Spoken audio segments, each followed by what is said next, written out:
It's Monday morning in Moreton, a quiet residential area on the outskirts of Gainsborough. Here at Moreton Village Hall things are getting busy. Alongside the Indoor Hurling Club, Gainsborough Probus, an association for retired business and professional people, meets.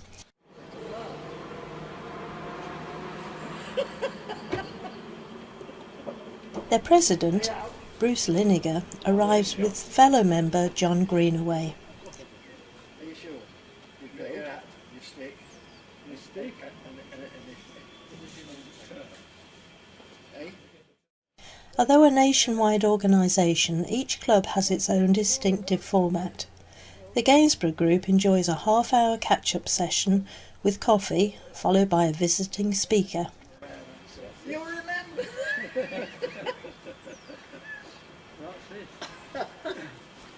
How are you this week? Oh, I'm all right so far. Oh no, wait a minute. Morning, John. Good to see you. Bruce was born in Bawtry, but at the age of 2 he moved to Beckingham.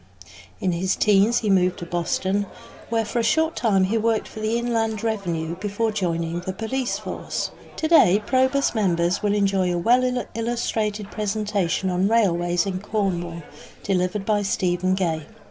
Though on the subject of railways, Bruce is no stranger. A railway station, and there they are. Used to be pristine conditions, and now they're not, are they? We live next to the railway line. We don't hear it, we take no notice of it. But every morning at 6:10, an HST, that's a high-speed train, comes to Lincoln, and at 9:30 at night, it comes back.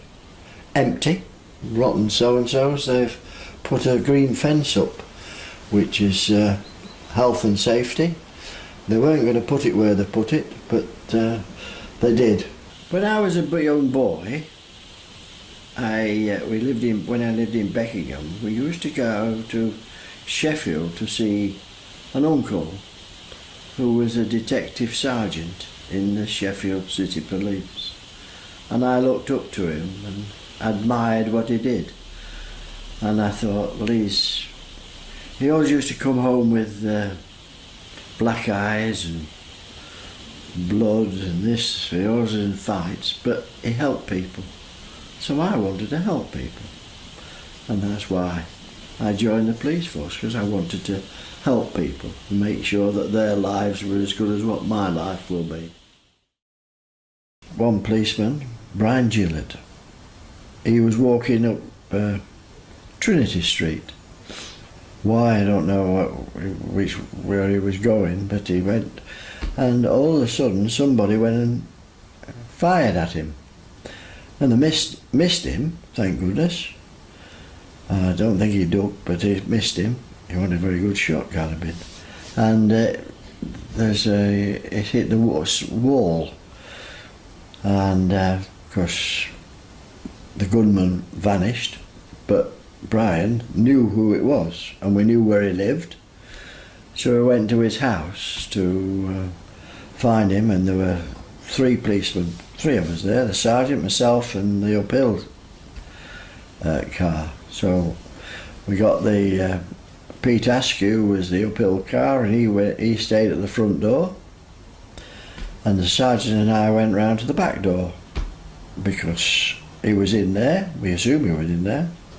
We assumed he was, with a gun, and we went through the back gate and then went to the back door, and I can't remember whether they knocked on the door or whether we just barged in, but I should say we just barged in because we wanted to catch him. And there he was, lying on the floor with a gun, and he wasn't really pointing at me, but I went straight to him and took the gun off him and handed it to the sergeant, but he wasn't there. He'd vanished. He was at the gate. So I walked in there, brave as anything, and eventually it got him, but he'd shot himself in the stomach. So consequently he was not very mobile, and he wouldn't have shot me, but I didn't know that. I'd done 31 years. So you were only allowed to do, well, you can do 25 or 30 years to get a pension. So I did 30, and you can go on until you're, I think it was 55 in those days, but it's changed. It's all changed. But so I had to retire, and you had to make sure you were retired at the right time, you got a good pension. You've really got to think about money. That seems stupid, but you've got to think about money. If I'd retired after 25 years, I wouldn't have got anywhere near the pension that I get now. And then if you go on after 30 years, your pension goes down. So the maximum is 30 years. Well, it was, whether it is now, it's 30 years. So you have to time it just right. And I hope I timed it just right. Well, I think I did. Just in front of you here, we call that the secret garden. If you see, it's got a fencing all the way around. It did have compressors.